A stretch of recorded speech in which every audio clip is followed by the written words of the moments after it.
أعوذ بالله من الشيطان الرجيم بسم الله الرحمن الرحيم قل هذه سبيلي أدعو إلى الله على بصيرة أنا ومن اتبعني وسبحان الله وما أنا من المشركين. السلام عليكم ورحمة الله وبركاته.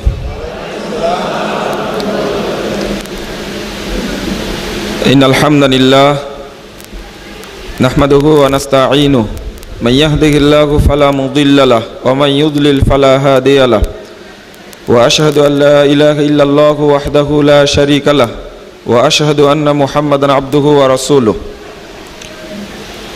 أما بعد فأعوذ بالله من الشيطان الرجيم. قل وأن هذا صراطي مستقيما فاتبعوه ولا تتبعوا السبل فتفرق بكم عن سبيله ذلك وصاكم به لعلكم تتقون.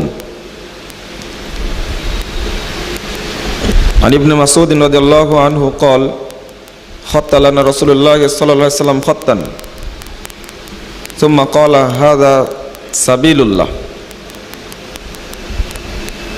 ثم خط خطوطا عن يمينه وعن شماله وقال وهذه سبل على كل سبيل فيها شيطان يدعو إليه ثم قرأ وأن هذا صراطي مستقيما فاتبعوه ولا تتبعوا السبل. رواه أحمد بإسناد صحيح.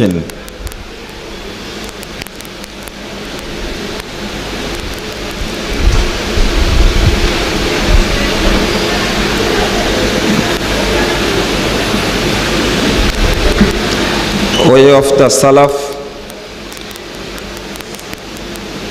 কর্তৃক আয়োজিত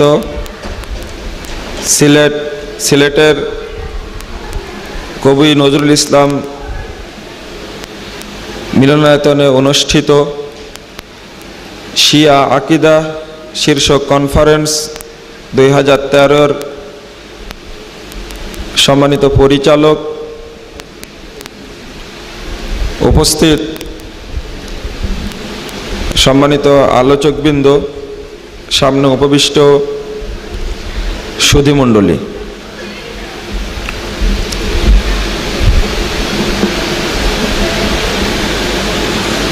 প্রথমত এই ব্যতিক্রম ধর্মী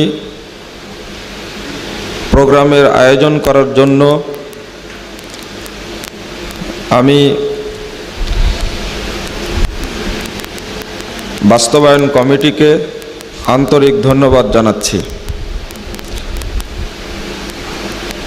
আল্লাহর কাছে দোয়া করছি আল্লাহ রাব্বুল আলামিন যেন আমাদের আজকের এই প্রোগ্রামকে কবুল করে নেন, আমিন। শিয়া আকিদা ও বাংলাদেশে তার প্রভাব এই বিষয়ে আমাকে আলোচনা করার জন্য বলা হয়েছে। তবে আশ্চর্যজনক বিষয় হলো এই, আমার দুইজন মুরব্বী উস্তাদ সমতুল্য, তাদের কাছ থেকে অত্যন্ত জ্ঞানগর্ভ বিশ্লেষণমূলক সার গর্ভপূর্ণ বক্তব্য শোনার পরে, আলোচনা শোনার পরে আমার আলোচনা খুব একটা ভালো লাগবে না, এটা আমি নিশ্চিত। এই জন্য আমি আমার নিজের দুর্বলতা আগে স্বীকার করে নিলাম। তারা যে আলোচনা করেছেন জাযাহুমুল্লাহ খায়রান আহসানাল জাযা ফিদ দারাইন, আমি তাদের আলোচনায় মুগ্ধ। আল্লাহ রাব্বুল আলামিন তাদের উত্তম প্রতিদান দান করুন, আমিন।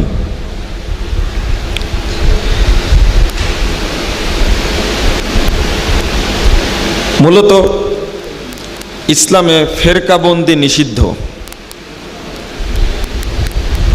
আর এ বিষয়ে আল্লাহ রাব্বুল আলামিন যেমন আমাদেরকে সতর্ক করেছেন, তেমনি মুহাম্মদুর রাসূলুল্লাহ সাল্লাল্লাহু আলাইহি ওয়াসাল্লামও একেবারে বাস্তব প্রেক্ষাপট রচনা করে আমাদেরকে সতর্ক করেছেন।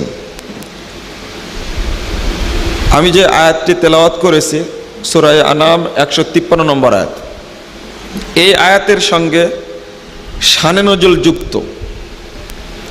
আমি বলেছি প্রথমত ইসলামে ফেরকাবন্দি নিষিদ্ধ। যে নব উদ্ভাবিত নতুন চেহারা নিয়ে, নতুন দর্শন নিয়ে, ইসলামের নাম নিয়ে যখনই কোনো ফেরকার আবির্ভাব ঘটবে, এক বাক্যে মনে রাখবেন সেটা হলো জাহান্নামী ফেরকা। কারণ ইসলামের নতুন কোনো রুট বা রাস্তা হওয়ার সুযোগ আছে? কোনো সুযোগ নাই।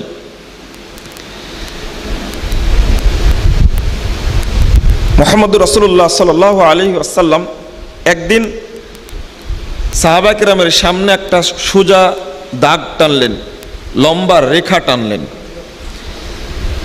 এটা মুস্তাদে আহমদে হাদিস 4142 নম্বর হাদিস। দাগ টানার পরে বলছেন হাদা সাবিলুল্লাহ, এই সোজা রেখাটি হলো আল্লাহর রাস্তা। সুম্মা খাত্তা খুতুতান আন ইয়ামিনিহি ওয়া আন শিমালিহি, অতঃপর এই রেখার ডানে এবং বামে অনেকগুলি দাগ টানলেন। এরপরে বলছেন ওয়াহাদিহি সুবুলুন আলা কুল্লি সাবিল মিনহা শাইতান ইয়াদউ ইলাইহি, দেখো এইগুলো কিন্তু এক একটি রাস্তা, তবে প্রত্যেক রাস্তায় শয়তান বসে আছে। ইয়াদউ ইলাইহি, সে তার দিকে ডাকছে। এরপরে রাসূলুল্লাহ সাল্লাল্লাহু আলাইহি ওয়াসাল্লাম বললেন এইগুলো রাস্তা। তারপরে তার ডান হাত সোজা রেখাটির উপরে রেখে বলছেন ওয়া আন্না হাযা সিরাতি মুস্তাকিমান, আল্লাহর পক্ষ থেকে আয়াত পেশ করে বলছেন, এই আয়াতের সাথে সংশ্লিষ্ট শানে নজুল, নিশ্চয় এই সোজা রাস্তাটি আমার রাস্তা। ফাত্তাবিউহু, তোমরা কেবল এই রাস্তারই অনুসরণ করবে, এই পথেরই অনুসরণ করবে। ওয়ালা তাত্তাবিউস সুবুল, অন্যান্য পথগুলোর অনুসরণ করো না। ফাতাফাররাকা বিকুম আন সাবিলি, যদি অন্যান্য রাস্তার অনুসরণ করো এই সোজা রাস্তাটি থেকে তোমরা পথভ্রষ্ট হয়ে যাবে, পথচ্যুত হবে। যালিকা ওয়াসাকুম বিহি, আল্লাহ বলছেন এটা আল্লাহর পক্ষ থেকে ওসিয়ত, এটা নসিহত নয়, এটা ওসিয়ত। তিনি ওসিয়ত করছেন এই রাস্তার ব্যাপারে, লাআল্লাকুম তাত্তাকুন, কোন রাস্তায় চলছো সে ব্যাপারে যেন সতর্কতা অবলম্বন করো। এই সঠিক রাস্তার ব্যাপারে আল্লাহ রাব্বুল আলামিনের এই পরিষ্কার বাণী থাকা সত্ত্বেও আমরা এই রাস্তার ব্যাপারে সচেতন নই। নতুন দল তৈরি হলেই কুল্লু জাদিদ লাজিজ একটা কথা আছে, প্রত্যেক নতুন জিনিস হলো মজাদার, সুস্বাদু। সামনে যে কোনো জিনিস দিলে খেতে চাই মানুষ। ইসলামের ব্যাপারে এই রুটের ব্যাপারে কোনো সন্দেহ নেই, যে রুট মুহাম্মদ রাসূলুল্লাহ সাল্লাল্লাহু আলাইহি সাল্লাম দিয়ে গেছেন এই রুটেই কিয়ামত পর্যন্ত চলতে হবে, ব্যতিক্রম কোনো রাস্তার সুযোগ নেই। এটা দেখালেন পথ, রাস্তা দেখালেন। চলুন আরেকটি হাদিসে সংক্ষেপে বলছি। আবু দাউদের 2য় খণ্ডের 631 পৃষ্ঠা একটি হাদিস বর্ণিত হয়েছে এবং তিরমিজিতে হাদিসটি আসছে 2য় খণ্ডের 92 এবং 93 পৃষ্ঠায়। রাসূল সাল্লাল্লাহু আলাইহি ওয়াসাল্লাম একদিন বলছেন লা ইয়াতিয়ান্না আলা উম্মতি কামা আতা আলা বানি ইসরাঈল হাদু আন-নাল বিন-নাল, সাহাবীরা অবশ্যই আমার উম্মতের অবস্থা এমন হবে যেমন হয়েছিল বানি ইসরাঈলদের অবস্থা। যেমন তারা যে স্যান্ডেল, যে জুতায় যে পায়ে পরে, আমরাও সেই জুতা সেই পায়ে পরি না। আল্লাহ রাসূল বলেছেন হাদু আন-নাল বিন-নাল। সাউন্ড বক্সে কি সমস্যা হচ্ছে কথা বুঝতে? পরিষ্কার হচ্ছে? কিন্তু আমাদের কানে একটু অস্পষ্ট লাগছে, আপনারা বুঝতে পারলেই হবে। রাসূল সাল্লাল্লাহু আলাইহি ওয়াসাল্লাম এটা বলার পরে বলছেন একটা উদাহরণ, হাত্তা ইন কানা মিনহুম মান আতা উম্মাহু আলানিয়া, এমনকি শুধু জুতাই জুতাই সম্পর্ক না, এমনকি তাদের কেউ যদি তার মায়ের সঙ্গে অপকর্ম করে, লাকানা ফি উম্মতি মান ইয়াসনাউ যালিক, তাহলে আমার উম্মতের মধ্যে এরকম লোক হবে যে মায়ের সঙ্গে অপকর্ম করবে। নাউজুবিল্লাহ। বিশাল প্রেক্ষাপটের উদাহরণ দিতে গিয়ে আল্লাহর নবী সাল্লাল্লাহু আলাইহি ওয়াসাল্লাম মাত্র একটি কথা বললেন, সেটা হলো ওয়া ইন্না বানি ইসরাঈল তাফাররাকাত আলা 73 মিল্লাহ ওয়া সাতাফতারিকু উম্মতি আলা 73 মিল্লাহ। এতগুলো ইহুদি খ্রিস্টানদের অনেক উদাহরণ থাকতে একটা উদাহরণকে গুরুত্ব দিলেন, সেটা হলো তারা বিভক্ত হয়েছিল 72 দলে, আমার উম্মত বিভক্ত হবে 73 দলে। এখানে দল বললেন, তবে একটা পরিচয় ব্যক্ত করেছেন, কিন্তু একটা পরিচয় ব্যক্ত করেছেন যে কুল্লুহুম ফিন্নার ইল্লা মিল্লাত ওয়াহিদা, সবগুলো জাহান্নামে যাবে একটি ব্যতীত। সাহাবীরা প্রশ্ন করলেন, হে আল্লাহর রাসূল, এই জান্নাতি দল কোনটি? এখানে একটি উত্তর দিলেন, মা আনা আলাইহি ওয়া আসহাবি। এখানে সংক্ষেপে বলে রাখি, এখন একটা তত্ত্ব বের হয়েছে, মুসলিম তত্ত্ব। মুসলিম বলতে হবে একটা তত্ত্ব বের হয়েছে, কিন্তু এই তত্ত্ব ভুল রয়েছে। এই মুসলিম তত্ত্বটা ভুল তথ্য, এটা সালাফদের থেকে পাওয়া যায়নি এই তথ্য। এখানে বলে রাখলাম, শেষে বলবেন ইনশাআল্লাহ যদি মনে থাকে। মুসলিমরাই বিভক্ত হবে 73টি দলে, সবগুলো জাহান্নামে যাবে, একটা যাবে কোথায়? জান্নাতে। ওটা কি মুসলিম? আল্লাহর রাসূল মুহাম্মদ সাল্লাল্লাহু আলাইহি ওয়াসাল্লাম যেটা বলেছেন উত্তরটা সেটা দেই, মা আনা আলাইহি ওয়া আসহাবি। তবে আল্লাহ রাসূল 3টা উত্তর দিয়েছেন, এই জান্নাতি দলের পরিচয় 3টা বলেছেন। এটা একটা আবু দাউদের 631 পৃষ্ঠায় আসছে, ওখানে বলছেন ওয়াহিদাতুন ফিল সিনতানি সাবুনা ফিল নার ওয়া ওয়াহিদাতুন ফিল জান্নাহ, সবগুলো জাহান্নামে যাবে, 72টা জাহান্নামে যাবে, একটা যাবে জান্নাতে। ওয়াহিয়াল জামাআহ, সেটা একটা ঐক্যবদ্ধ দল। এই একটা পরিচয়, যারা জান্নাতি তাদের পরিচয় এটাও একটা। অর্থাৎ জামাত যেটা হকের সাথে মিল থাকবে সেটা হলো জামাত। রাসূল সাল্লাল্লাহু আলাইহি ওয়াসাল্লাম এই জান্নাতি দলের আরেকটি পরিচয় বলেছেন, মুসনাদ আহমদ 16736 নম্বর হাদিস।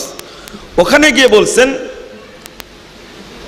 বাদাল ইসলামু গরীবান ওয়া সায়াউদু কামা বাদা ফাতুবা লিল গুরাবা। ইসলামের সূচনা হয়েছিল অল্প কিছু সংখ্যক মানুষের মধ্য দিয়ে, ইসলাম আবার চলে যাবে অল্প কিছু সংখ্যক মানুষের মধ্যে। ফাতুবা লিল গুরাবা, এই অল্প সংখ্যক মানুষের জন্য রয়েছে জান্নাতের তুবা নামক গাছের সুসংবাদ। বলুন আলহামদুলিল্লাহ। এই তুবা একটা গাছের নাম। এই গাছের বিবরণ রাসূল সাল্লাল্লাহু আলাইহি ওয়াসাল্লাম অন্য হাদিসে বলেছেন। এরা কারা? এই অল্প সংখ্যক লোক কারা? এখানে পরিচয় বলছেন, ওয়াহুমুল্লাযীনা ইসলিহুন মা আফসাদান নাসু মিন বাদি মিন সুন্নতি। এই অল্প সংখ্যক লোক যারা জান্নাতে যাবে তার পরিচয় হলো, আমার মৃত্যুর পরে তারা আমাদের সুন্নাতকে রক্ষা করবে। যখন মানুষ আমাদের সুন্নাতকে নষ্ট করবে তখন তারা রক্ষা করবে। তাহলে জান্নাতি দলের পরিচয় কয়টা পাওয়া গেল? 3টা। ঠিক মুহাদ্দিস উলামায়ে কেরাম থেকে এরকম পরিচয় আসছে। বলার উদ্দেশ্য এটা না, এই 2টি হাদিস থেকে 2টা জিনিস বের হলো। একটা, আল্লাহ নবী পথ দেখালেন সুন্দর করে, এই হাদিসে দেখালেন দল। আবু দাউদের এই হাদিসের মধ্যে আরেকটি তত্ত্ব আছে, অনেকগুলো আমুল থাকবে। সহিহ বুখারীর 1049 পৃষ্ঠা একটি হাদিস বর্ণিত হয়েছে, রাসূলুল্লাহ সাল্লাল্লাহু আলাইহি ওয়াসাল্লাম সেখানে বলতে চেয়েছেন, দুআতুন আলা আবওয়াবি জাহান্নাম মান আজাবাহুম ইলাইহা কাদাফু ফিহা। ওই হাদিসে বলছেন যে অনেক আলেম জাহান্নামের দরজায় দাঁড়িয়ে থেকে বলবে, তোমরা এই দিকে আসো, এই দিকে আসো। রাসূল সাল্লাল্লাহু আলাইহি ওয়াসাল্লাম বলছেন, ওদের ডাকে যেই সাড়া দিবে তাকেই ধরে তারা জাহান্নামে ফেলে দিবে। 1 নম্বর সতর্ক করছেন আল্লাহ রাব্বুল আলামিন। রাসূল সাল্লাল্লাহু আলাইহি ওয়াসাল্লাম 1 নম্বর দেখালেন পথ, বললেন দলের বিভক্তির কথা, বললেন অসংখ্য আমুলের কথা। 4 বললেন বিভিন্ন প্রকৃতির আলেমের কথা, এরপরেও আর সতর্ক করার দরকার আছে? বিভক্তির শুরু মূলত উসমান রাদিয়াল্লাহু আনহুকে হত্যার মাধ্যমে এটা প্রকাশ ঘটে 35 হিজরিতে 18ই জিলকদ, যখন উসমান রাদিয়াল্লাহু আনহু মারা গেলেন। এই মারা যাওয়ার পর থেকেই খারেজিদের প্রভাব বোঝা গেল, এরাই খারেজি। যদিও বা সহিহ মুসলিমের 2523 নম্বর হাদিস থেকে বোঝা যায় রাসূলুল্লাহ সাল্লাল্লাহু আলাইহি সাল্লামের যুগে এই চরমপন্থী খারেজিরা তৈরি হয়েছিল। কারণ আল্লাহ রাসূলকে বললেন, ইদিল ইয়া মুহাম্মদ, মুহাম্মদ আপনি ইনসাফ করুন। আল্লাহ রাসূল বলতেন, ওয়াই হক, বেয়াকুব কোথাকার, ইল্লাম ইয়াদিল ফামাইয়াদিল। আরে পৃথিবীতে যদি আমি ইনসাফ না করি আর ইনসাফ কে করবে? এটা হলো খারেজি। প্রকাশ ঘটে উসমান রাদিয়াল্লাহু আনহুকে হত্যার মাধ্যমে। শিয়াদের প্রভাব ঘটে 37 হিজরিতে পহেলা সফর, মনে রাখবেন 37 হিজরিতে পহেলা সফর সিফফিনের যুদ্ধের মাধ্যমে শিয়াদের আবির্ভাব ঘটে। অর্থাৎ যখন মুয়াবিয়া রাদিয়াল্লাহু আনহুর সাথে আলী রাদিয়াল্লাহু আনহুর যুদ্ধ চলে, ওই মুহূর্তে মুয়াবিয়া রাদিয়াল্লাহু আনহু পক্ষ কুরআন উঁচু করে ধরল। বিস্তারিত পাবেন আল বিদায়া ওয়ান নিহায়া 8ম খণ্ডের 144 পৃষ্ঠা থেকে আলোচনা শুরু হয়েছে। অনেক আলোচনা এই মর্মে, সবচেয়ে নির্ভরযোগ্য ইতিহাসটা সেখানে পাবেন। এখানে উল্লেখ করতে গিয়ে আমি বলছি, তখন তারা আপোষ করার চিন্তা করলো। আলী রাদিয়াল্লাহু আনহু করলেন যে ঠিক আছে, আলী রাদিয়াল্লাহু আনহুর পক্ষে আবু মুসা আশারি আর মুয়াবিয়া রাদিয়াল্লাহু আনহুর পক্ষে আমর ইবনে আস। উল্টা হলো কি,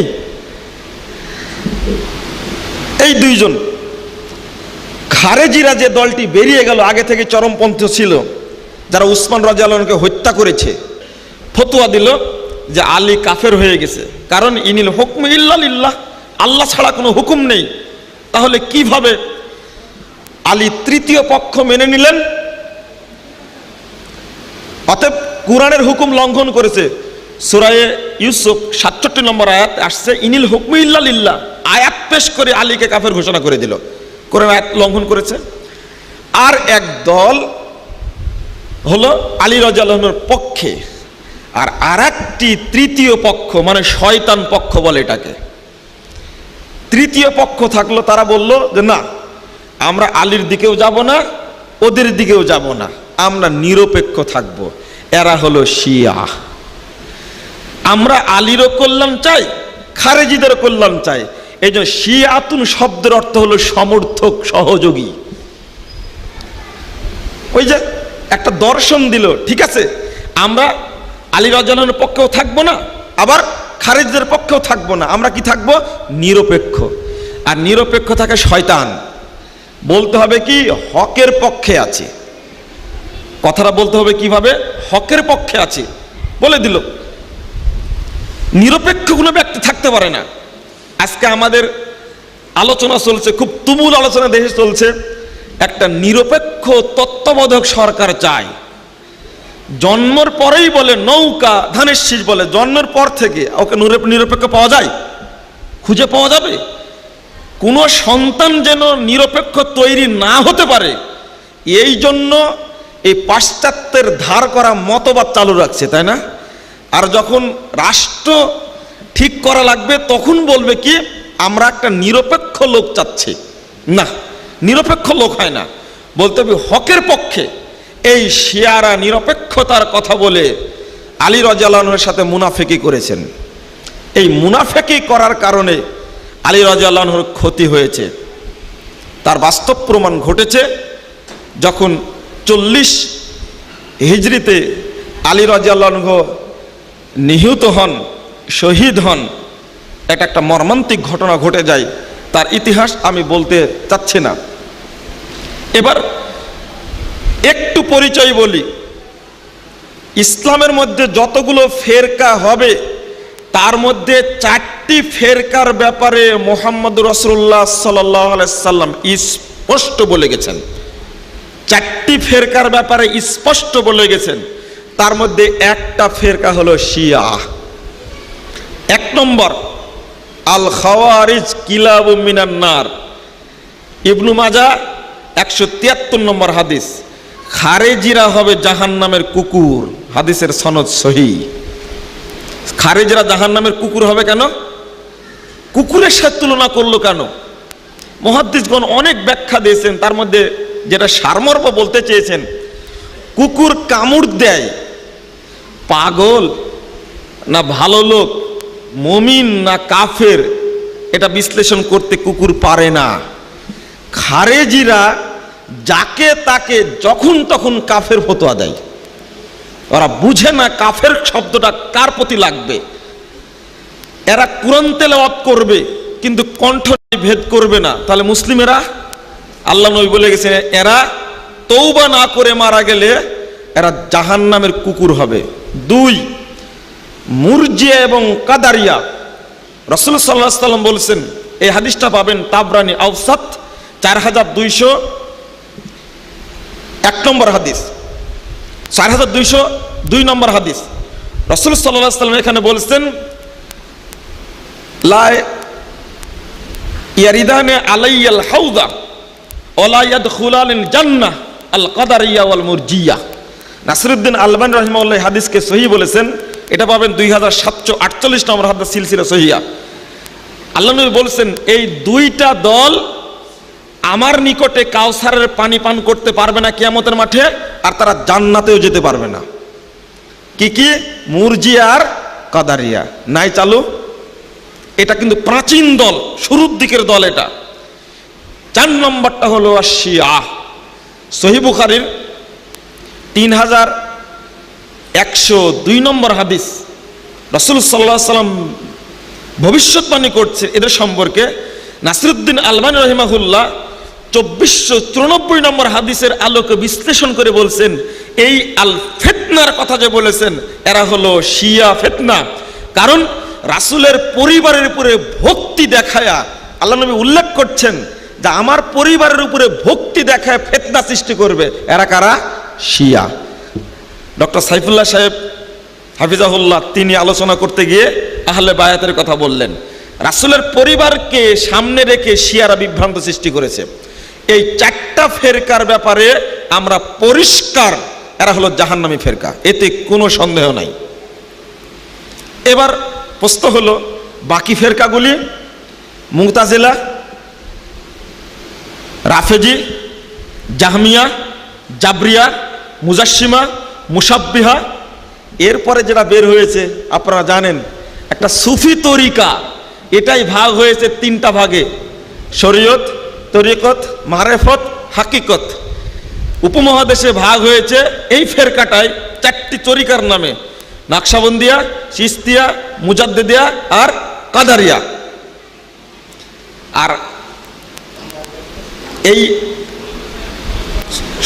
4th হিজরিতে বের হয়েছে, যদিও সুফিবাদের পরে তৈরি হয়েছে 4টা প্রসিদ্ধ মাযহাব, যদিও আমরা অত ওইভাবে দোষারোপ করতে পারি না। সেটা হলো হানাফি, মালিকি, শাফি আর হাম্বলি। এক হানাফি মাযহাব উপমহাদেশে ভাগ হয়েছে বহু দলে। একটা হলো আপনার বড় দল হলো দেওবন্দি, আর আরেকটা হলো বেরলভী। পরস্পর একেবারে মুখোমুখি অবস্থান তাদের। আর এখানে বেরলভীরা ভাগ হয়েছে। এই বাংলাদেশে 1টি নয়, 2টি নয়, প্রায় 2 লক্ষ 3 লক্ষাধিক শুধু পীর মাশায়েখরা আছে বাংলাদেশে। সবাই দাবি করে আমরা হানাফি মাযহাবের। আরো যেগুলো আছে আমি নাম বলছি না, বহু দল আছে, সবগুলোই বলে আমরা এটা। আমি বললাম বিভক্তির চিত্র। মুহাম্মদ রাসূলুল্লাহ সাল্লাল্লাহু আলাইহি ওয়াসাল্লাম এত বাস্তবতা বুঝানোর পরে এত বিভক্ত হলো কেন? লাউ কানা উম্মাতাও ওয়াহিদা, আল্লাহ চাইলে এক উম্মত ভুক্ত করতে পারতেন। ওয়ালাকিন ইয়াবলুওয়াকুম, না না, আল্লাহ করেননি। এই জন্যই আল্লাহ তোমাদেরকে পরীক্ষা করতে চান। ফাস্তাবিকুল খায়রাত, তোমরা কল্যাণের প্রতিযোগিতা করো। এই বিভক্তির সুযোগটা দেওয়া হয়েছে কেন? পরীক্ষা করার জন্য কে সঠিক পথে চলবে। সূরা মায়েদা 48 নম্বর আয়াতটা খুলুন, আলোচনা এই সম্পর্কে। এবার শিয়াদের ব্যাপারে বিশেষ করে কয়েকটি কথা। শিয়াদেরকে আমি দুইটি শ্রেণীতে, অর্থাৎ শিয়াদের কার্যক্রমকে, আকীদাকে দুইটি ভাগে ভাগ করব।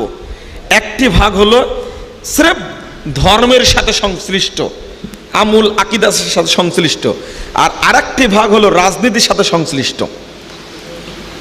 এই দুইটি ক্ষেত্রেই শিয়াদের আকীদা অত্যন্ত জঘন্যতম আকীদা। শিয়ারা মুসলিমদের সবচেয়ে বেশি ক্ষতি করেছে, এর চেয়ে বেশি ক্ষতি কোনো বাতিল ফেরকা করতে পারেনি, খারিজরাও করেনি। শিয়ারা এই ক্ষতিটা আজও করছে এবং কিয়ামত পর্যন্ত করেই যাবে হয়তোবা। মুসলিমদের পতনের ক্ষেত্রে সর্বাগ্রে হাত ব্যবহৃত হয়েছে শিয়ারা। বন্ধুরা আমার, আমি যে বিষয়টি ইঙ্গিত দিতে চাচ্ছি, এখন ধর্মীয় দিকটা যদি আমি উল্লেখ করি, অনেক বিষয় উল্লেখ করেছেন, উল্লেখ হয়ে গেছে ইতিমধ্যেই, দ্বিতীয়বার উল্লেখ করাটা ঠিক নয়, আর এটা চাওয়াটাও ঠিক নয়। আকীদাগত যে দিকগুলো আলোচিত হয়েছে আমাদের মধ্যে পুরোপুরি আছে। আপনারা এখন অধিকাংশ মানুষই ওই 5 কলি টুপি মাথায় দিচ্ছেন। এখন 5 কলি টুপি মনে হয় বুঝাতে পারলাম না। এই চারিদিকে 5টি কলি আছে। এই আকীদাটা কোথায় থেকে আসলো, কে দিল, আমরা কিন্তু জানি না, ব্যাখ্যা দেওয়া হয় না। মূলত আহলে বায়াতের উপরে ভক্তি দেখায় মাথার উপরে করে রাখা হয়। মুহাম্মদ রাসূলুল্লাহ সাল্লাল্লাহু আলাইহি সাল্লাম, হাসান হুসাইন আর আলী ফাতেমা, এই 5 জনকে ভক্তি দেখায় মাথার উপরে রাখা হয়। যদিও এখন ব্যাখ্যা দেওয়া হচ্ছে ইসলামের রুকুন 5টা, তাই আমরা 5 কলি টুপি মাথায় দিই। এটা ভুল ব্যাখ্যা। একজন রিকশাওয়ালা পড়তে পারবে? ওর উপর তো হজও ফরজ না, যাকাতও ফরজ না। একজন কামলা, ঝাড়ুদার, সে তো এটা পড়তে পারবে না। ইসলামের রুকুন 5টা ঠিক আছে, কিন্তু ঝাড়ুদারের উপর তো ফরজ না 5টা। যদি এই যুক্তি যদি ঠিক হবে, তাহলে ইমানের রুকুন কয়টা? 6টা। এই 6 কলি, ধনী হোক, দরিদ্র হোক, ফকির হোক, রাষ্ট্রপতি হোক, সবার প্রতি 6টি বিষয়ে ঈমান আনা ফরজ, তাই না? রিকশাওয়ালা আনবে, অন্য আনবে, এমনটা না তো। ঈমান আনা শুধু না, এই 6টি বিষয়ে প্রথমে বিশ্বাস করা কি ফরজ, কার্যকর করা ফরজ।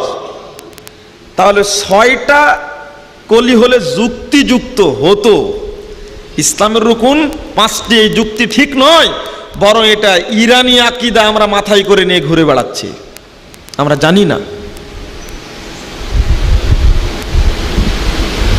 আরেকটা বৈশিষ্ট্য শিয়াদের উল্লেখযোগ্য কয়েকটি বলবো। বাংলাদেশে, উপমহাদেশে, গোটা বিশ্বেই 10ই মুহররম কেবলমাত্র একদিন সিয়াম পালন করা হয়। এটা হাদিসের খেলাফ। নিয়াত হলো শাহাদাতে হুসাইন। নিয়াত সিয়াম রাখতে হবে, হাদিস দ্বারা প্রমাণিত। কোন নিয়াতে? অর্থাৎ ফেরাউনের আক্রোশ থেকে, ফেরাউনের অত্যাচার থেকে আল্লাহ রাব্বুল আলামিন মূসা আলাইহিস সালামকে মুক্তি দিয়েছিলেন বলে মূসা আলাইহিস সালাম শুকরিয়া স্বরূপ একদিন সিয়াম পালন করেছেন। যদি আমরা মুহররমের সিয়াম হিসাবে এই নিয়াতে রাখি, তাহলে অনেক নেকি। বিগত 1 বছর যত পাপ করেছি আল্লাহ রাব্বুল আলামিন সব পাপ ক্ষমা করে দেবেন। সহিহ মুসলিমের 367 পৃষ্ঠা হাদিসটি বর্ণিত হয়েছে। সহিহ বুখারী 2004 নম্বর হাদিসে আসছে, রাসূল সাল্লাল্লাহু আলাইহি সাল্লাম বলছেন, যখন বলা হলো 10 তারিখে তো ইহুদিরা সিয়াম রাখে, তখন তিনি বললেন আমি যদি বেঁচে থাকি লাইন বাকাইতু আল আমাল মুকবিল, আগামী বছর যদি আমি বেঁচে থাকি লা আসুমান্নাত তাসির, তাহলে আমি 9 তারিখেও রাখবো। তাহলে আমাদের জন্য কয় দিন হয়ে গেল? 2 দিন, 9 এবং 10 তারিখ। এই সিয়ামটা মুসা আলাইহিস সালাম পালন করেছেন, এরপরে রাসূল সাল্লাল্লাহু আলাইহি সাল্লাম পালন করছেন। রমজান ফরজ হওয়ার পরে আর করা লাগবে না। আমাদের এই 2টি সিয়াম যদি পালন করতে পারি, নফল সিয়ামের দিক থেকে সবচেয়ে মর্যাদাবান সিয়াম হলো এই 2টি। অর্থাৎ 1 বছরের বিগত 1 বছরের পাপ আল্লাহ সব ক্ষমা করে দিবেন। তবে যদি কোনো ব্যক্তি শাহাদাতে হুসাইনের নামে শুধু 10 তারিখ সিয়াম পালন করে, ওই ব্যক্তি আল্লাহর নবীকে অপমান করবে, সুন্নাতের বিরোধিতা করবে। অতএব যেটা বাংলাদেশে চলছে এটা করা যাবে না। মুহররম মাসের একমাত্র করণীয় হলো এই 2টি সিয়াম।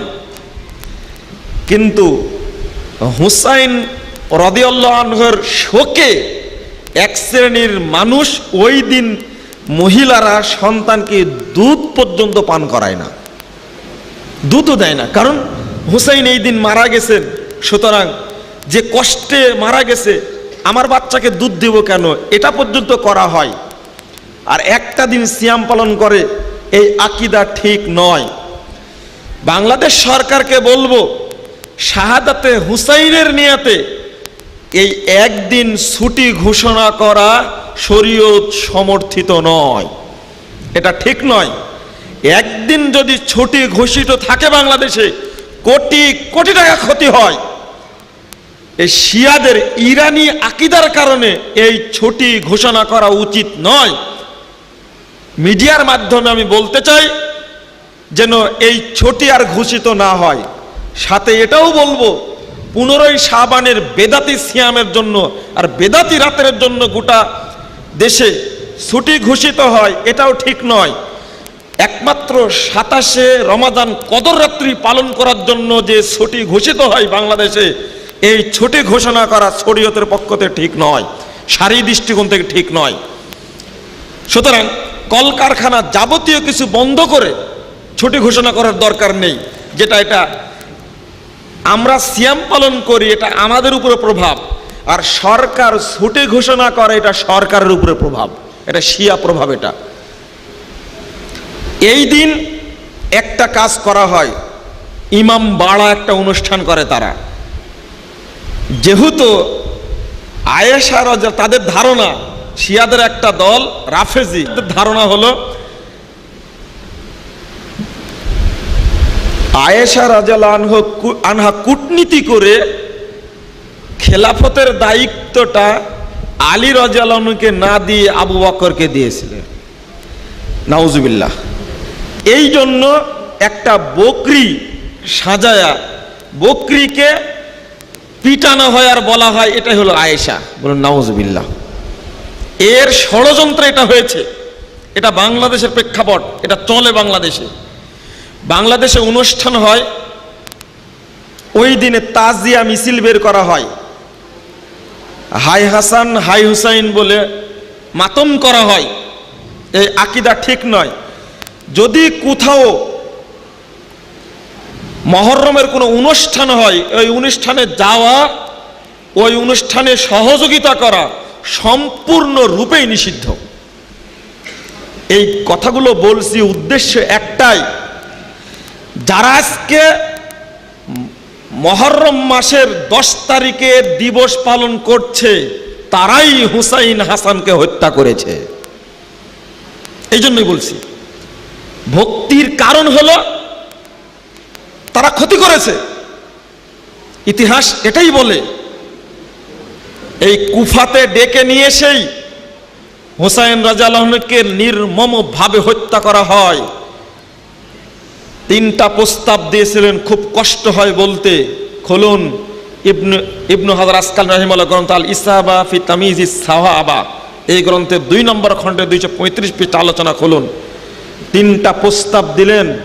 যখন বন্দী হয়ে পড়লেন, বললেন কোনো একটি এলাকায় আমাকে চলে যেতে দেওয়া হোক, দুই বললেন অথবা আমাকে মদিনায় ফিরে যাওয়ার সুযোগ দেওয়া হোক। 3 নম্বর বললেন অথবা আমাকে ইয়াজিদ বিন মুয়াবিয়ার নিকটে নিয়ে যাওয়া হোক, আমি তার কাছে আনুগত্যের বায়াত করব। কিন্তু ইয়াজিদ বিন মুয়াবিয়ার রাদিয়াল্লাহু আনহুর সেনাপতি উবাইদুল্লাহ বিন জিয়াদ 3টি প্রস্তাব একটিও গ্রহণ না করে অবশ্যই তাকে হত্যা করে ছাড়ল। একটা জিনিস মতিভ্রম ঘটেছে, ভুল হয়েছে, আসলে ইয়াজিদ নয় জিয়াদ। ভাষাটা কি? ইয়াজিদ নয় জিয়াদ।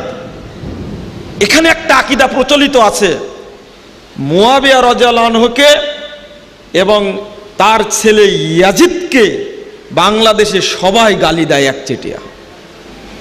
আমি ভুল বললাম না, অধিকাংশই গালি দেয়। কারণ এই ইয়াজিদ হুসাইনকে হত্যা করেছে। সম্পূর্ণ ভুল আকীদা চালু আছে। বিষাদ সিন্ধু পড়ে শিয়া আকীদা বিশ্লেষণ করা যাবে না। যদি না জেনে লিখে থাকেন মীর মুশাররফ সাহেব, আল্লাহ হয়তো ক্ষমা করবে। জানার চেষ্টা করে জানতে পারেননি, আল্লাহ ক্ষমা করবেন। কিন্তু না জেনে চেষ্টা না করে যে লিখে থাকেন, কিয়ামতের মাঠে পার পাবেন না, মীর মুশাররফ পার পাবে না। এই মীর মুশাররফের বিষাদ সিন্ধুর কারণে বাংলাদেশের অধিকাংশ মানুষের এই আকীদা চালু আছে যে ইয়াজিদের ষড়যন্ত্রে হুসাইনকে হত্যা করা হয়েছে। না, ইতিহাস ঠিক নয়। আল বিদায় ওয়ান নিহায়া 7 নম্বর খণ্ডের 351 পৃষ্ঠা থেকে নিয়ে 8 নম্বর খণ্ড পর্যন্ত আপনি পড়েন, ইসলামিক ফাউন্ডেশন অনুবাদ হয়েছে, আসল ঘটনা জানতে পাবেন। মীর মুশাররফের জন্মের 700 বছর আগে লিখছে ওটা। কথা কি বুঝাতে পারলাম? যে গ্রন্থের কথা বললাম, মীর মুশাররফের জন্মের 700 বছর আগে লেখা ওটা। তাহলে আসল ইতিহাসটা দেখি। এখানে মৌলিক বিষয় হলো উবাইদুল্লাহ বিন জিয়াদ ইয়াজিদের ছিলেন কি সেনাপতি। ষড়যন্ত্র করে কুফা থেকে 150টা লেটার পাঠিয়েছে মদিনায়। কুফা থেকে 150টা চিঠি পাঠিয়েছে এই মর্মে, হুসাইনকে দাওয়াত দিয়ে রাদিয়াল্লাহু আনহু তাকে দাওয়াত দিয়ে নিয়ে আসে। কারো কথা না মেনে হুসাইন রাদিয়াল্লাহু আনহু তিনি চলে আসলেন কুফার উদ্দেশ্যে। পথের মধ্যেই তাকে বাধা দেওয়া হলো, নির্মমভাবে হত্যা করা হলো। এই ঘটনা জানেন। সহিহ বুখারীর হাদিস 530 পৃষ্ঠা 1ম খণ্ডের। ইবনে উমর রাদিয়াল্লাহু আনহু উমরা করছেন। ইরাকের এক ব্যক্তি গিয়ে জিজ্ঞেস করছে, ইহরাম অবস্থায় কি মাছি মারা যাবে? মাছি চিনেন তো, মশা মারা যাবে? তখন ঘুরে ইবনে উমর রাদিয়াল্লাহু আনহু বলছেন, ইয়া আহলাল ইরাক আনতুম তাসআলুনা আন কতলিজ জুবাব। হে ইরাকের অধিবাসী, তুমি আমাকে জিজ্ঞেস করছো মাছি মারা সম্পর্কে। ওয়াকাদ কতলতুম ইবনা বিনতে রাসূলুল্লাহ সাল্লাল্লাহু আলাইহি ওয়াসাল্লাম ওয়া হুমা রাহানাতাই রাসূলুল্লাহ সাল্লাল্লাহু আলাইহি ওয়াসাল্লাম ফিদ দুনিয়া। তখন বলছেন, ইবনে উমর বলছেন, বেয়াকুব কোথাকার, আল্লাহর রাসূলের মেয়ের বেটির 2 সন্তানকে তোমরা হত্যা করেছো, আর আজকে মক্কায় এসে তুমি মাছি মারা ফতেও চাচ্ছ।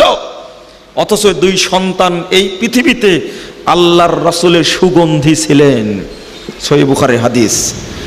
ইবনে উমর রাদিয়াল্লাহু আনহুর এই কথা প্রমাণ করে যারাই হত্যা করেছে তারাই হাসান হুসাইনের নামে তাজিয়া মিছিল বের করে, তারাই কবর রচনা করে। আর আপনারা দেখেন ঢাকার বুকে, আমি এখানে দোষারোপ করব, বহু এমপি মন্ত্রী আছেন, বহু ডিসিএসপি আছেন, বহু ব্যবসায়ী আছেন, শিয়াদের তাজিয়া মিছিলের ক্ষেত্রে, অনুষ্ঠানের ক্ষেত্রে কোটি কোটি টাকা ব্যয় করে, যদিও ইরান থেকেও আসে। সম্মানিত উপস্থিতি, আমি আসল কথাটা বলতে পারবো না, এই জন্য এখানে কথাটা এতটুকু বলে রাখলাম, আপনারা এদের ব্যাপারে সাবধান। শুধু ক্ষতি করেছে। 1258 সালের আব্বাসীয় খেলাফত, 1258 খ্রিস্টাব্দে বাগদাদের আব্বাসীয় খেলাফত ধ্বংসের জন্য 1 নম্বর দায়ী হলো এই শিয়ারা। কারণ হালাকু খাকে উর্ফে হুলাকু খা, এই হালাকু খাকে ডেকে নিয়ে এসে 1258 খ্রিস্টাব্দের 14, 15, 16 ফেব্রুয়ারি 3 দিনে কচু কাটাকরি কেটে একজন নয়, দুইজন নয়, 40 লক্ষ মানুষকে হত্যা করেছে সে। শিয়া মন্ত্রী আব্দুল্লাহর ষড়যন্ত্রটা হয়েছে। ফাতেমীয় খেলাফত ধ্বংস হয়েছে শিয়াদের ষড়যন্ত্রে। 1924 সালে ফিলিস্তিনের আব্দুল হামিদ দ্বিতীয়, এই 1924 সালে উসমানীয় খেলাফত ধ্বংস করেছে শিয়ারা। দুঃখের সাথে বলছি, মধ্যপ্রাচ্যের সালাফিদের উপরে আজকে অত্যাচার করছে শিয়ারা। ঘটনা জানি না, আকীদাগত বিভক্তির কারণে আজও ইরান শিয়া রাষ্ট্র এবং সুন্নি সালাফি মুসলিমদের সবচেয়ে বড় শত্রু। এমনকি শুধু শত্রু না, এমনকি ইহুদি খ্রিস্টানদের চেয়েও বড় শত্রু। এই জন্য সৌদি আরবের সাথে মিল নাই। কেন? আকীদাগত বিভক্তির কারণে, যেগুলো অনেকগুলো বলেছেন। এদের সখ্যতা হলো ইহুদি খ্রিস্টানদের সাথে। আপনি গলে যান কেন? দুঃখ হলো ইসলামী আন্দোলন প্রেক্ষিত বাংলাদেশের জন্য এটা দুঃখজনক। অনেকে ইসলামী আন্দোলনের সাথে জড়িত, অনেক ইসলামী দল আছে যা ইরানকে বর্তমান বিশ্বের মডেল মুসলিম রাষ্ট্র হিসাবে পেশ করতে চায়। আমরা মনে করি ইসলাম ধ্বংসের জন্য বর্তমান বিশ্বের মডেল রাষ্ট্র হলো ইরান। এতে কোনো সন্দেহের অবকাশ নাই। পরতে পরে বুঝিয়ে দেব আপনাকে। কেন এটা দেখাতে হবে? ও আহমাদিনেজাদের ভক্তি দেখে, বর্তমানে যিনি শাসক তাকে ভক্তি দেখে আপনি অবশ্যই আকীদা আগে পড়তে হবে আপনাকে। না পড়লে আপনি বিভ্রান্ত হবেন। সম্মানিত উপস্থিতি, আমি আলোচনার মাঝপথে গেছি। আপনারা পূর্ণাঙ্গ আলোচনা না শুনে কেউ উঠে যাবেন না। আকীদাগত বিষয় আমি আলোচনা করছি, মনে হয় কষ্ট একটু আমার বেশি হবে। আপনারা শুনছেন বসে বসে, কষ্ট একটু কম হবে। যদিও ক্লান্ত হয়ে গেছেন, অনেক সময় থেকে প্রোগ্রাম চলছে। মানে দ্বিতীয় পার্ট আলোচনা আমাকে সহজ করে দিয়েছে বিদ্যুৎ চলে গিয়ে আর কি। এটা আমার জন্য সমস্যা না। দ্বিতীয় পার্ট যেটা বলতে যাচ্ছিলাম সেটা হলো রাজনৈতিক বিশ্লেষণের বিষয়টি। আমরা বুঝতেই পারিনি শিয়া আকীদা আমাদের কাঁধে ভর করে চলছে বাংলাদেশে। আমি আবারও বলছি, আমরা বুঝতেই পারিনি যে আমরা শিয়া আকীদাকে মাথায় ভর করে নিয়ে চলছি, মাথায় নিয়ে চলছি, এটা আমরা বুঝতেই পারিনি। এটা বোঝানোর জন্য আমি চেষ্টা করব, না পারলে আমার ব্যর্থতা স্বীকার করছি। তবে আমার দিকে এক নেত্রে তাকিয়ে থাকতে হবে এটা বোঝার জন্য। বললাম আগে, ক্ষতি করেছে ইসলামী খেলাফতগুলো ধ্বংসের জন্য সবচেয়ে বড় দায়ী শিয়ারা। আর এই 10ই মুহররমের অনুষ্ঠানটাকে তৈরি হয়েছে কত সালে? ইবনুল আসির আর তারিখের মধ্যে 8 নম্বর খণ্ডের 184 পৃষ্ঠায় ইতিহাসটা তুলে ধরেছেন বহুদিন আগে। এটা তৈরি করেছে আব্বাসীয় খলিফা মতি বিন মুক্তাদির। সেই সময়ে শিয়াদের আমির ছিল আহমদ মঈজুদ্দৌলা। এই আহমদ মঈজুদ্দৌলা দুইটা কাজ করেছে।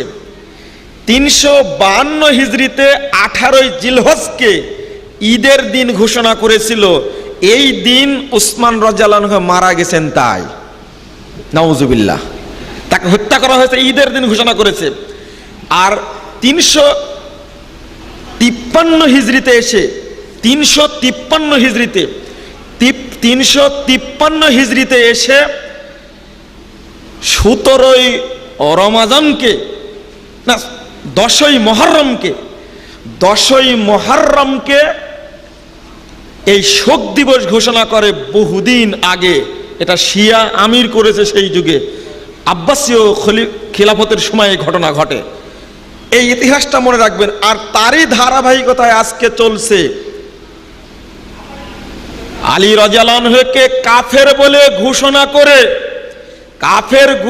করে, আলী রাদিয়াল্লাহু আনহুকে হত্যা করেছে। ওসমান রাদিয়াল্লাহু আনহু একজন মর্যাদাবান সাহাবী, ইসলামের তৃতীয় খলিফা, এত কল্যাণ করেছেন ইসলামের। তার বৃদ্ধ অবস্থায়, সিয়ামর অবস্থায়, কোরআন পড়া অবস্থায় তাকে হত্যা করা হয়েছে। উমরে ফারুকের মতো এত বড় একজন ব্যক্তি, তাকে হত্যা করা হয়েছে। তালহার মতো একজন ব্যক্তি, তাকে হত্যা করা হলো। আব্দুল্লাহ বিন জুবাইরকে হত্যা করা হলো। এমনকি তার স্ত্রী ছিলেন গর্ভবতী, তার স্ত্রীকে মেরে হত্যা করার পরে তার পেট থেকে সন্তান বেরিয়ে গেল, বাচ্চা বেরিয়ে গেল, যখন বাচ্চাটাকে বাম হাত দিয়ে ধরে আছাড় মারল। এতগুলো ব্যক্তিকে এত শাস্তি দিয়েছে, কিন্তু তাদের নামে দিবস পালন হয় না। দিবস পালন হয় হুসাইন রাদিয়াল্লাহু আনহুর নামে, আবার ইমাম হিসাবে স্বীকৃতি দিয়ে। আর আপনারা ভুলেও ইমাম হুসাইন আলাইহিস সালাম বলবে না। আলাইহিস সালাম হলো নবীদের দোয়া, নবীদের জন্য দোয়া। আমরা বলবো কি হুসাইন রাদিয়াল্লাহু আনহু, হযরত বসানোরও চেষ্টা করবেন না, বেশি ভক্তি দেখাতে হবে না, ভক্তি বেশি দেখানোর কারণে এটা। সুতরাং এই আকীদা থেকে আমাদেরকে বেরিয়ে আসতে হবে। কানিস ফাতেমা নাম চলবে না, মুজাফফর হুসাইন নাম চলবে না, হুসাইন যোগ হাসান যোগ না, একটা নামই রাখেন। আমাদের দেশে চালু আছে, বেশি চালু আছে, এটা চলবে না। রাজনৈতিক দৃষ্টিভঙ্গি বনাম শিয়া আকীদার প্রভাব, এই মর্মের ছোট্ট কথা। আপনারা উত্তর দেন। এবার একটু কথা বলতে হবে আমার সঙ্গে। ইসলামের রুকুন কয়টা? কয়টা? 5টা। 1 নম্বর কি? কালেমা। 2 নম্বর সালাত, 3 নম্বর যাকাত, 4 নম্বর হজ, 5 নম্বর সিয়াম। এই 5টা হলো ইসলামের রুকুন। ইমানের রুকুন কয়টি? 6টি। আল্লাহর প্রতি বিশ্বাস, ফেরেশতাদের প্রতি বিশ্বাস, কিতাব সময়ের প্রতি বিশ্বাস, রাসূলগণের প্রতি বিশ্বাস। কটা হলো? 4টা। তাকদীরের প্রতি বিশ্বাস, আর পরকালের প্রতি বিশ্বাস। আমানতু বিল্লাহি, বলেন, ওয়া মালাইকাতিহি ওয়া কুতুবিহি ওয়া রাসূলিহি ওয়াল ইয়াউমিল আখির ওয়াল কদরি খাইরিহি, তারপরে ওয়াল বাসি বাদাল মাউত নাই যে, এটা একটা আকীদা। এই যে কাঁধে করে চলছে, ওই হাফ কায়দা না পুরা কায়দায় পড়েছেন আপনারা। ইমানের রুকুন কয়টা বললেন? 6টা। উদাহরণ পড়লেন কয়টা? 7টা। আপনি দেখেন, আমানতু বিল্লাহি ওয়া মালাইকাতিহি ওয়া কুতুবিহি ওয়া রাসূলিহি ওয়াল ইয়াউমিল আখির ওয়াল কদরিহি, তারপরে ওয়াল কদরি খাইরিহি ওয়া শাররিহি, তারপরে কি বললেন? কয়টা হয়ে গেল? 7টা হয়ে গেছে। বললেন মুখে 6টা, আর গুনার সময় গুনলেন কয়টা? 7টা। ওয়াল বাসি বাদাল মাউত না, ওয়াল কদরি খাইরিহি ওয়া শাররিহি পর্যন্ত শেষ। এখানে একটা জিনিস বলছি, শিয়াদের আকীদা, ইবনুল মুত্তাহির আলোচনা করতে গিয়ে আলোচনা করতেন শিয়াদের আকীদা। দেখেন, 1 নম্বর বিষয় হলো, 1 নম্বর বিষয় হলো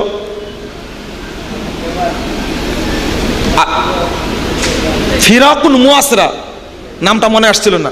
ফিরাকুন মুআসরা একটা গ্রন্থের নাম। ডক্টর গালিব বিন আওয়াজি তিনি লিখেছেন, প্রথম খণ্ডের 359 পৃষ্ঠায় 2টা কথা উল্লেখ করেছেন। শিয়াদের ঈমান, আল ইমামতু মিনাল ঈমান বিল্লাহ, অর্থাৎ আল্লাহর প্রতি ঈমান আনার সাথে সংশ্লিষ্ট হলো রাষ্ট্র ক্ষমতা বা ইমাম নীতি। অর্থাৎ ইমামের প্রতি বিশ্বাস রাখতে হবে। ইমানের রুকুনের মধ্যে একটা রুকুন। ইমানের রুকুনের মধ্যে কি আছে? রাষ্ট্র ক্ষমতা বা ইমামের প্রতি বিশ্বাস রাখা আছে কি? ওই জন্য আগে বলে নিলাম জিনিসটা আমার সাথে বলেন। আল্লাহর প্রতি ইমান, ফেরেশতাদের প্রতি ইমান, রাসূলের প্রতি ইমান, কিতাব সময়ের প্রতি ইমান, এটা কোরআন হাদিস দ্বারা প্রমাণিত। কিন্তু শিয়াদের আকীদা হলো, অর্থাৎ ইমামের প্রতি ইমান আনা। ইমাম মানে কি? রাষ্ট্রীয় নেতার প্রতি ইমান আনা। আর এটা সংশ্লিষ্ট হতো আল ঈমানু বিল্লাহ, আল্লাহর প্রতি যেমন ইমান আনতে হবে, ঠিক প্রথমে ইমামের প্রতি, রাষ্ট্রনায়কের প্রতিও ইমান আনতে হবে। এটা হলো ইমানের রুকুনের অন্তর্ভুক্ত করে দিয়েছে। আর আরেকটা হলো যে ইসলামের রুকুন হলো আল আল ইমামাতু ওয়া হুয়া রুকনুম মিনাল আরকান ইসলাম, মিন আরকান ইসলাম। অর্থাৎ ইসলামের রুকুন হলো 5টা, আর শিয়ারা এর মধ্যে যোগ দিয়েছে রাষ্ট্রনায়ক তৈরি করা, এটাও একটা ইসলামের রুকুনের অন্তর্ভুক্ত। আমাদের আকীদার সাথে এই আকীদার কোনো মিল আছে? নাই। তবে আমরা যে নিয়ে ঘুরে বেড়াচ্ছি, আমরা এই আকীদা নিয়ে ঘুরে বেড়াচ্ছি, আমরা বুঝতে পারিনি। ওই বুঝটা দেওয়ার জন্য সংক্ষেপে কথা। সেই বুঝটা হলো এই, উপমহাদেশে রাজনীতিতে একটা দর্শন আছে। সেই দর্শনটা দিয়েছেন আবুল আলা মওদুদী রহিমাহুল্লাহ। তার একটা দর্শন হলো दीन दरअसल हुकूमत का नाम है, शरीयत उस हुकूमत का कानून है और इबादत उस कानून और ज़ाबिता की पाबंदी है।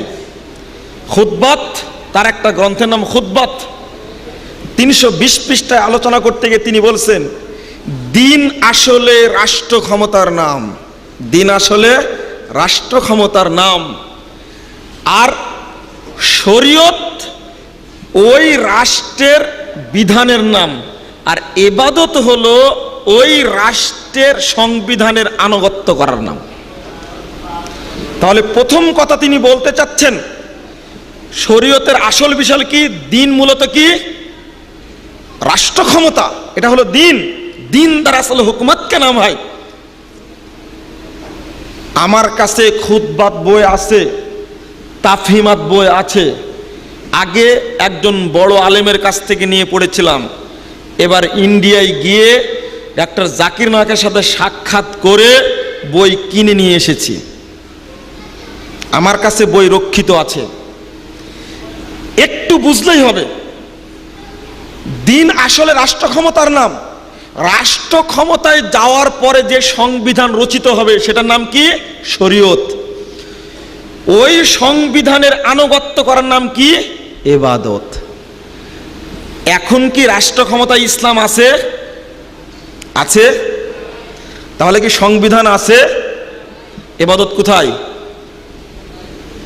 ইবাদত থাকবে? হ্যাঁ। তিনি এবার তাফহিমাত বইয়ের 2য় খণ্ডের 69 পৃষ্ঠায় গিয়ে একটা কথা বলেছেন, হালাকে দার আসল সালাত ওয়া সিয়াম हज व जाकात जिकिर व तस्बीह उस बाड़े इबादत को मुस्तैद करने वाला तमरीनात है। আসলে সালাত, সিয়াম, হজ, জাকাত, জিকির, তাসবিহ এইগুলো ওই রাষ্ট্র ক্ষমতা অর্জনের প্রশিক্ষণ কোর্স মাত্র। মুক্ত হয়েছেন বটে, তবে ফাঁক আছে। আপনাদের বিশ্লেষণ করে বুঝ দিতে চাই, শিয়ারা একটি কাজ করেছে, এই রাষ্ট্র ক্ষমতাকে, ইমামতটাকে ইমানের আর ইসলামের রুকুন তৈরি করেছে। কিন্তু আবুল আলা মওদুদী সাহেব এইগুলোর উপরেও স্থান দিয়েছে। আমি কি বুঝাতে পেরেছি এবার? এইগুলোর উপরে স্থান দিয়েছেন তিনি। আর তিনি ব্যাখ্যাটা যে দিলেন, এগুলো প্রশিক্ষণ কোর্স যদি হয়, তাহলে কি রাষ্ট্র ক্ষমতা অর্জনের পরে সালাত, সিয়াম, হজ, যাকাত আদায় করা লাগবে না? কি লাগবে না? সেনাবাহিনীর প্রধান প্রশিক্ষণ দিয়ে প্রধান হন, প্রধান হওয়ার পরে কি প্রশিক্ষণ দেন? এই আকীদার মধ্যে চলে গেছে তখন সুফি তরিকা, ফানাফিল্লা আকিদা। বন্ধুরা আমার, সেই যুগে দাবি করছেন ইবনুল মুত্তাহির, শিয়াদের বড় পণ্ডিত ইবনু তাইমিয়া রহিমাহুল্লাহ মিনহাজুস সুন্নাহ গ্রন্থের মধ্যে প্রথম খণ্ডের 28 পৃষ্ঠায় আলোচনা করতে গিয়ে বলছেন, ইবনুল মুত্তাহিরের কথাটা তুলে ধরেছেন। ইবনুল মুত্তাহির যে কথাটা বলেছে এই কথাটি তুলে ধরে বলছেন, আহাম্মুল মাতালিবে ফিল আহকাম ওয়া আহকামুশ শারঈয়্যা ওয়া হিয়া আল ইমামা। সবচেয়ে গুরুত্বপূর্ণ বিষয়, শরীয়তের আহকাম সময়ের মধ্যে সবচেয়ে মর্যাদাপূর্ণ বিষয় হলো আল ইমামত বা রাষ্ট্র ক্ষমতা। ইবনু তাইমিয়া রাহিমাহুল্লাহ সেই যুগেই ইবনুল মুত্তাহিরের দাবিকে প্রত্যাখ্যান করে বলছেন, আহাম্মুল মাতালিবে ফিল আহকাম ওয়া আশরাফুল মাসাইল মিনাল মুসলিমিন ওয়া হিয়াল ইমামা ওয়া হিয়া কিসবুন বি ইজমাইল মুসলিমিন বাল হুয়া কুফরুন। ইবনুল মুত্তাহিরের দাবিকে প্রত্যাখ্যান করে বলছেন, সকল মুসলিমের ঐক্যমত্যে এই সর্বাগ্রে অগ্রাধিকার দিতে হবে রাষ্ট্রনায়ককে, রাষ্ট্র প্রতিষ্ঠার ক্ষেত্রে ইমামকে। এই দাবিটা হলো মিথ্যাচার। এরপরে বলছেন বাল হুয়া কুফরুন, এটা হলো কুফরি আকিদা। কারণ ইসলামের রুকুনের মধ্যে নেই ইমামতের কথা, আছে? ইমানের রুকুনের মধ্যে ইমামতের কথা আছে? নেই। বন্ধুরা আমার, আমি যে বিষয়টা বলছিলাম, আজকে আমরা যারা শিক্ষিত, আমরা যারা একটু পড়াশোনা জ্ঞান গরিমা নিয়ে, মানে জ্ঞান গরিমা আছে বলে আমরা যারা দাবি করে থাকি, তাদের অনুরোধ করব, যে কোনো জায়গায় পা ফেলার আগে আপনাকে হিসাব করে দেখতে হবে আমি কোথায় পা ফেললাম। এটা কি মুহাম্মদ রাসূলুল্লাহ সাল্লাল্লাহু আলাইহি ওয়াসাল্লাম দেওয়া রুটের উপরে? এই আকিদার বিরুদ্ধে উলামায়ে কেরাম কলম ধরার কারণে ইবনু তাইমিয়া রাহিমাহুল্লাহ এই মিনহাজুস সুন্নাহ লিখেছেন জেলখানায় বসে বসে। এদের বিরুদ্ধে বলতে গিয়ে তিনি জেল খাটছেন, আর জেলখানায় লিখেছেন তার গ্রন্থ মিনহাজুস সুন্নাহ।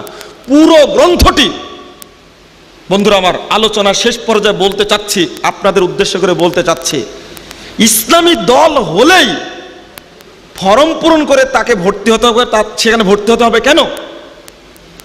পথ নির্বাচনের ব্যাপারে, দল নির্বাচনের ব্যাপারে এত সতর্কতার কথা মুহাম্মদ রাসূলুল্লাহ সাল্লাল্লাহু আলাইহি ওয়াসাল্লাম আমাদের বললেন, আল্লাহ রাব্বুল আলামিন ইঙ্গিত দিলেন। একটা উক্তি দিয়েই, দুইটা উক্তি দিয়েই শেষ করি। শিয়ারা যে মুসলিম নয় এটা আজকের কথা নয়, 456 হিজরির কথা বলছি। খারেজিরা যে মুসলিম নয় আজকের কথা নয়, বহু আগের কথা। ইবনু হাজার আন্দালুসি রাহিমাহুল্লাহ কিতাবুল ফসল ফিল আহওয়াল ফিল মিলাল ওয়াল আহওয়াল নিহাল, এই গ্রন্থের প্রথম খণ্ডের 371 এবং 72 পৃষ্ঠায় বলছেন, ওয়াকাত তুসাম্মা বিইসমিল ইসলাম মিন আজমা জামিকে ফিরাক আহলিল ইসলাম আলা আন্নাহু গায়রু মুসলিমান। বহু দলের ইসলামের নামে নামকরণ করা হয়েছে, সাবধান, এইগুলো একটাও ইসলামী দল নয়। মিসলু তাওয়াইফা মিনাল খাওয়ারিজ, যেমন খারেজিদের যত দল আছে একটাও মুসলিম নয়। আব্দুল করিম শাহরাস্তানি আল মিলাল ওয়ান নিহাল এই গ্রন্থের 2 নম্বর খণ্ডের 78 পৃষ্ঠায় বলছেন, ইন্না দাওয়া শিয়া লাইসাত হুজ্জাতান আলাল কুরআন ওয়া আলাল মুসলিমিন লিআন্না শিয়া গায়রু মুসলিমিন। শিয়াদের দাবি কুরআনেও পাওয়া যায় না, মুসলিমদের মধ্যেও পাওয়া যায় না। শিয়ারা যা করে সেগুলো কুরআনেও নাই, মুসলিমদের মধ্যেও নাই। কারণ হলো শিয়ারা মুসলিম নয়। রাফেজিদের কথা এইভাবে বলেছেন। আমি রেফারেন্স টেনে আজকে আমাকে বিশ্লেষণ করার দরকার নাই যে শিয়ারা মুসলিম কি অমুসলিম, বলার দরকার নাই। আহমদী নেজাদের আকিদা যদি হয় কুরআন 90 পারা, আমার আকিদাটা কি? সাদ্দাম অনেক অপরাধ করতে পারে, তবে সাদ্দামের আকিদা আহমদী নেজাদের চেয়ে অনেক ভালো। আহমদী নেজাদ বিশ্বাস করে উল্টা, সাদ্দাম কুরআন 30 পারা এটাই বিশ্বাস করত, তার নবী মুহাম্মদ সাল্লাল্লাহু আলাইহি ওয়াসাল্লাম এটাই বিশ্বাস করত। কিন্তু শিয়াদের একটি দল আছে, মূলত নবী হলেন আলী রাদিয়াল্লাহু আনহু, নাউজুবিল্লাহ। আর আবু বকর, উমর এবং উসমান তিনজনের হাতে বায়াত করে সমস্ত সাহাবী কাফের হয়ে গেছে। কারণ হলো খলিফা হওয়ার হকদার ছিলেন কে? আলী রাদিয়াল্লাহু আনহু। এইগুলো দাবির প্রেক্ষাপটে এই সমস্ত আকীদা সব চালু আছে ইরানে। আকীদার দরকার আগে। আমি কেন ইরানকে মুসলিম বিশ্বের মডেল রাষ্ট্র বলবো? তুরস্ক একটা রাষ্ট্র, এটা হলো শিয়া আকীদায় প্রতিষ্ঠিত রাষ্ট্র। তুরস্কের জ্বালাই সৌদি আরব বাঁচতে পারছে না। আবার যদি মিশর হয় এরকম, তাহলে সালাফিদেরকে আহলে সুন্নাহ ওয়াল জামাত, যারা আহলে হাদিস, আসহাবুল হাদিস, আহলুল ইলম বলে পরিচিত সমাজে, যারা রাসূল মুহাম্মদ রাসূলুল্লাহ সাল্লাল্লাহু আলাইহি ওয়াসাল্লামের আকীদা এবং বিশ্বাসকে প্রতিষ্ঠার জন্য এবং ধরে রাখার জন্য যুগ যুগ ধরে সংগ্রাম করে আসছে, তাদের সবচেয়ে বড় শত্রু হলো শিয়ারা। আলোচনা শেষ প্রান্তে এসে বলতে চাই, শিয়াদের যাবতীয় আকীদাকে প্রত্যাখ্যান করে আমাদেরকে ফিরে আসতে হবে মুহাম্মদুর রাসূলুল্লাহ সাল্লাল্লাহু আলাইহি ওয়াসাল্লাম প্রদত্ত প্রদর্শিত আকীদায় ফিরে আসতে হবে। অতএব আমাকে দেখার দরকার নেই কে কোনটা কত বড় ইসলামী দল, আগে আমার দেখার দরকার আমি জান্নাতে যেতে চাই, জান্নাতের রাস্তা খুঁজতে চাই। কোন দল কত বড় সেটা আমার দেখার বিষয় নয়। টঙ্গীর জায়গায়, ঢাকার টঙ্গীতে, গাজীপুরের টঙ্গীতে লাখো লাখো মানুষ উপস্থিত হয়, যার কারণে আমি বলবো যে তারাই হলো হকপন্থী, ওইটা উদ্দেশ্য নয়। উদ্দেশ্য হলো আকীদা এবং আমলে মিল আছে কিনা সেটা দেখার বিষয়। আশা করি আপনারা এই ব্যাপারে মনোযোগ দিবেন। আল্লাহ রাব্বুল আলামিন আমাদের সকলকে পবিত্র কোরআন এবং সহিহ হাদিসের উপরে প্রতিষ্ঠিত থাকার তৌফিক দান করুন, আল্লাহুম্মা আমিন। আল্লাহ আমাদের আকীদাগুলোকে সংশোধন করে নেওয়ার তৌফিক দান করুন, আল্লাহুম্মা আমিন। আল্লাহ রাব্বুল আলামিন আমাদের সকলকে শিয়াদের ফিতনা থেকে রক্ষা করুন, বিশেষ করে সালাফি উলামা একরামকে, যেমন বাশার আল আসাদ ইরান সিরিয়ার শাসক অসংখ্য সালাফি আলেমকে হত্যা করেছে ইতিমধ্যেই, রাখেনি একটিকেও। আল্লাহ যেন গোটা বিশ্বের সালাফি উলামা একরামকে এবং সালাফিদেরকে হেফাজত করেন, আল্লাহুম্মা আমিন। আল্লাহ যেন সালাফি আকীদাকে হেফাজত করেন, আল্লাহুম্মা আমিন। আকুলু কওলি হাদা আস্তাগফিরুল্লাহ লি ওয়া লাকুম ওয়া লিসাইরিল মুসলিমিন। আপনাদের সকলকে আবারও আন্তরিক ধন্যবাদ জানিয়ে শেষ করছি। আল্লাহ যেন আমাদের কবুল করে নেন, আল্লাহুম্মা আমিন। সুবহানাকাল্লাহুম্মা বিহামদিকা আশহাদু আল্লা ইলাহা ইল্লা আনতা আস্তাগফিরুকা ওয়া আতুবু ইলাইকা। আসসালামু আলাইকুম ওয়া রাহমাতুল্লাহ।